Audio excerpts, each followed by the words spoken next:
My guest today is Katherine Lazar. We talk about the loss of her son, Brody, at 37 weeks pregnant. He died on January 17th of this year and was stillborn the next day. As she shares with us, the grief of his loss nearly killed her. It was through hearing the stories of other women who've endured similar experiences, sharing her own story, and keeping the memory alive of her son, Brody, that has helped her navigate her grief. Now she hosts a podcast called At a Total Loss, and she leads a community of women, helping them navigate life after baby loss. I think it's also important to mention that this past summer, she gave birth to her healthy son, Wolfie. Thank you for joining us today, Katherine. I know it's not an easy subject. I know it's one that you talk about a lot. It's part of your mission and your work in life. So I appreciate you sharing your time with us. Thank you for having me on. So let's just start with introducing your story to the audience and just sharing, you were almost a full term in your pregnancy. So you'd experienced all the things that go along with celebrating the birth of your first child and didn't really see anything coming. So talk a little bit about that, if you would, please. Yeah, I became pregnant with my first child, and it was a rather, I call it casual pregnancy. My doctors weren't concerned about anything.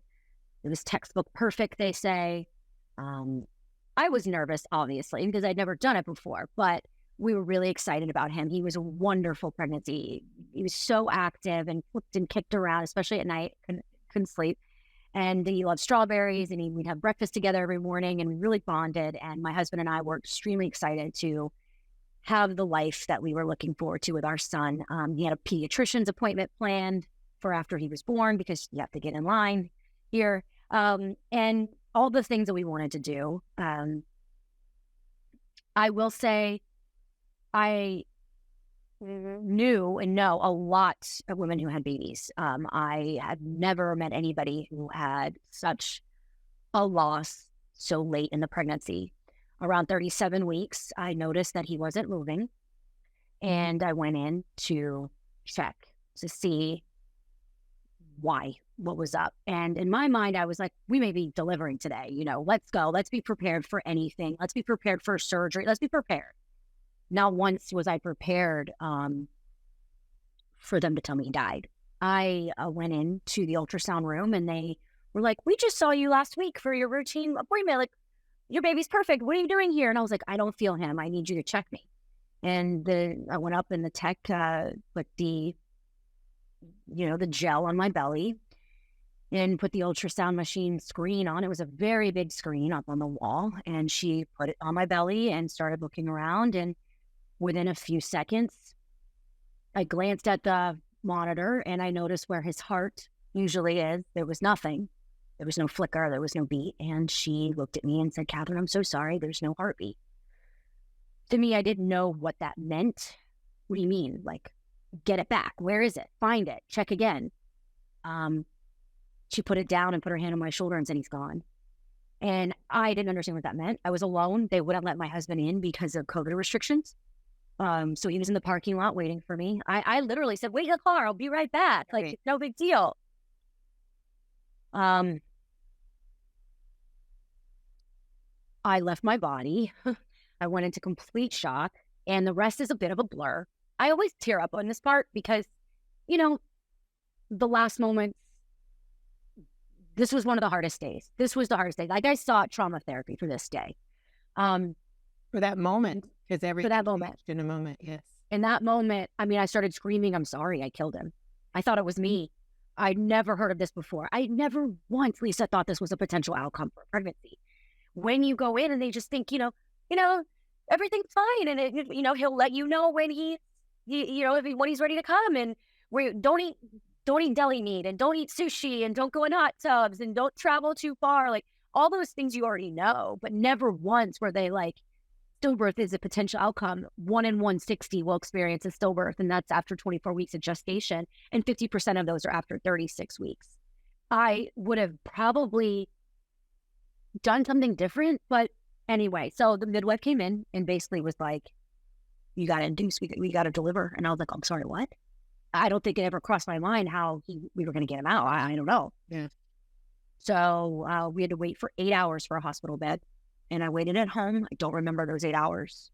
I So don't. you went to the car, you left there. and went They to your walked us out the front entrance. I had to walk past all the pregnant women in the lobby who heard me screaming from the ultrasound room.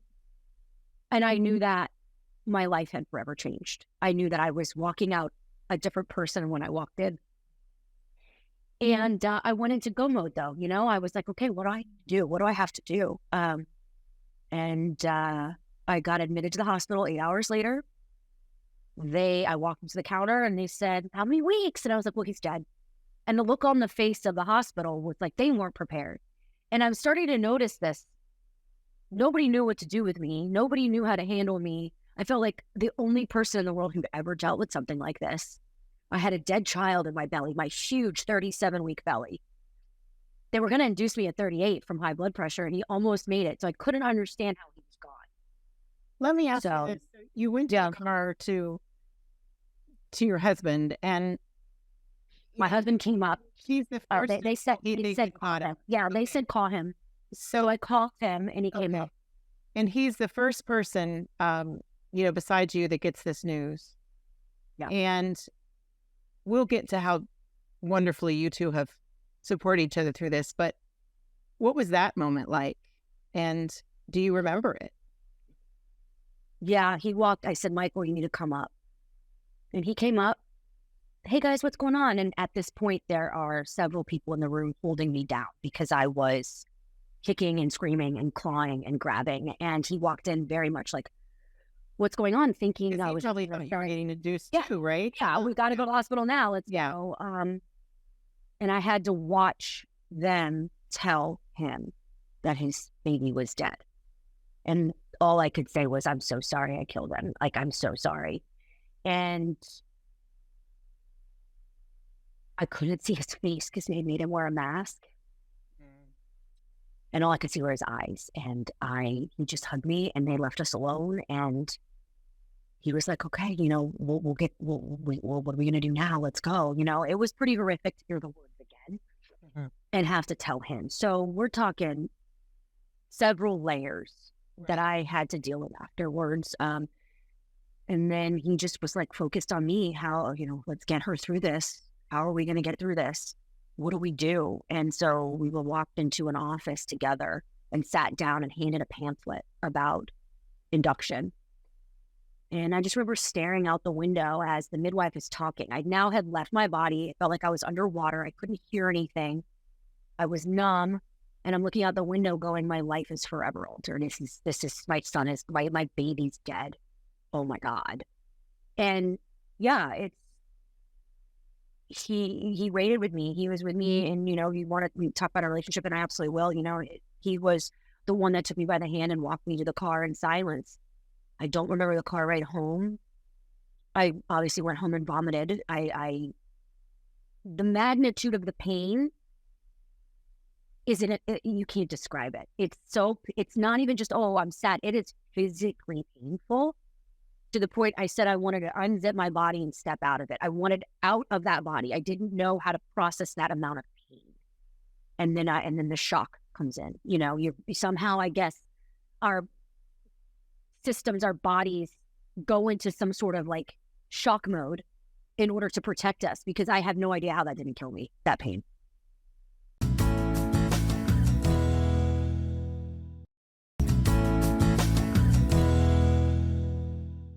So you've gone home now and you know that you have to go back to the hospital, be induced and deliver the baby, your son.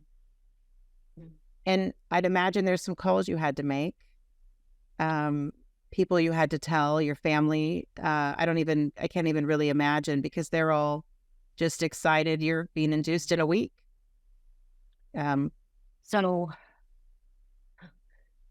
our baby shower was the Saturday before. So my friends and family were still in town. Okay. And this was Monday after my baby shower. My mother was still in town. She was at my sister's house. My sister had called me that morning. I said, hey, I'm nervous. She's not moving. I'm going to go in. And she's like, okay, I'm sure everything's fine. So when I got home, I texted my sister. I said, can you and mom come over? And we live about a mile apart. So I said, can you come over? And she tells me after the fact that she knew something was wrong. And I was sitting on the couch staring just at the TV that was off. And my mom and my sister came in and took one look at me. And I said, there was no heartbeat. And they hit the floor on their knees. Having to tell your family in person is a different layer, because seeing them is something I will never, like the pain in their faces was something I'll never forget.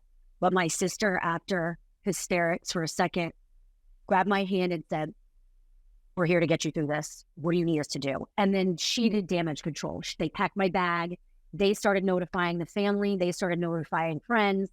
My sister contacted 2 people that she knew who had had stillbirths before. I didn't know them, to start to be like, what do I do to coach my sister through this? Because there's certain things. You get to the hospital and I didn't know what to do. Take pictures, bathe him, hold him, change his diaper. Like, what do I do with this? Do I funeral or cremation? Like, those conversations were starting to happen as soon as we got to the hospital. And I didn't really those options, right? From my understanding, you have the option to hold your baby. You have the option to spend time with him. You have the option to not do that. You have the option. Well, you're worried, if I don't, will I regret it? If I do, what will that be like?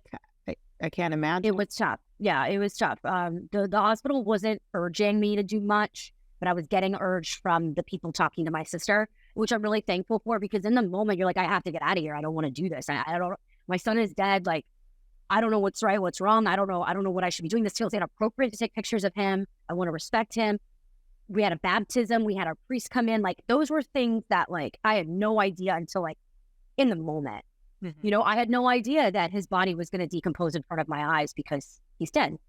There's no cooling cradle. There's no cradle. Like, there's nothing to keep him chill. So he had to go to the morgue. And, like, it was like, those things were just happening on the spot, and I had no idea how to navigate it. So I'm really thankful that my sister did start reaching out to some people and say, this is happening to my sister. What do I do? It was really helpful. And I think what my time is right now is to help. Exactly. Because to help people don't talk about this stuff, and that's what I've gathered from following you on Instagram and your transparency, what you share. There are people, 1 in 160. That's a lot. That's a lot of moms losing their children at a time when they absolutely think that their child will be born healthy and they will have a happy life. And that's all we want for our kids, right? To be born healthy. What do they say? Boy or girl, don't care, just healthy. And so when you and your husband have been incredibly supportive of each other, some marriages don't survive it. And I see the comments and I see the interaction on your Instagram page, and there are a lot of people whose marriages are struggling or didn't survive it. And so for the people that are still hanging on, what do you attribute your and your husband's ability to hold on after the loss of a child? I think for me, excuse me, I think for me personally, I was relentless in the pursuit of the life that I needed to have. I personally dug in and dealt with my grief instead of pouring it all over my family. I mean, I did that in the very beginning. I call it grief vomiting. I just would pour out the whole story, rehashing details. Where did I go wrong? What happened? All over them. And they were wonderful. But at some point I said, I have to take this pressure off my husband. I need to seek some therapy. I seek trauma therapy and grief therapy, and really dug in and tried to find things to pour my pain into. So things to help me cope, things to try to get stronger to carry my grief with. I reached out to my own community. People that understood how I felt, who had been there before, were really a lifeline for me. And that was really important, to find people who understood how I felt without me having to explain it. And for Michael and I, we decided that we could not let loss take everything from us, that we were a team in this. In the very beginning, don't get me wrong, I was like, this is my fault. You can leave me if you need to. I killed our baby. My fault. You can go have a life where death doesn't exist. Go on. And he was like, don't ever say that to me again. That's not an option. So, and I never said it again. And I accepted that this was our reality, our life together, and how are we going to move forward. I also had to understand that he grieves very differently. And that happens with a lot of partners. A lot of lost mamas come to me and say, my husband isn't grieving. And I'm like, he is, but it looks differently than yours. Don't forget, we met baby at conception. They grew inside of us, especially full term. He met the baby the day that baby was born, and he said goodbye on the same day. Not that takes away the connection, not that takes away the love, but for the partners, it seems to be a little bit like their grief isn't as visceral as ours. It is absolutely very, very strong, and it definitely can be very, very heavy, but it's not going to look like ours, whatever the reason is. Maybe they cope differently. Their personality is different. Men and women are different. If we're talking about men and women, it's the way that he was coping was very different than mine. And I had to read that as the way that he was grieving, not that he wasn't grieving. His grieving was just different, and accept it and let him have the space that he needed. We did a podcast today, actually, and it's going out, this week or next. He said the best thing I could have done for him was to leave him alone. To be honest, leave him alone. Do what you need to do to cope. Do what you need to grieve. Yeah. And that was really okay because he was still there for you. I was important to him. Yeah, I was making sure that I was okay. Try to get him to do it in a way that he wasn't ready to do. I was scream crying on the floor. He wasn't going to do that. That wasn't his way. His was going to the gym or going to work or listening to music or meeting up with friends outside of loss. That was him doing that, and he needed to do that. And I had to recognize that instead of saying, I need more from you. That's just not, that wasn't feasible because it was going to look very different. Well, the truth is, we don't know who we are after grief, after loss. Whether you're a parent, you're a wife, you're a child losing their parent, even if your parent lives to be 90 years old, you don't know who you are without them until you start to take one step at a time. And I think that that's one of the things we all have in common. We talked about off the air before we got started recording that, grief is grief and you're a changed person going forward. And the work you do is important work, and it's part of the healing too. I didn't know how to live without my husband after he died. And so the best way I could figure out how to go forward was to create a life where he's still here. And in the way that he's still here is hopefully helping other people along the way. And I have such respect for the work that you're doing because it is hard work. And I also want to share with the audience your newfound happiness.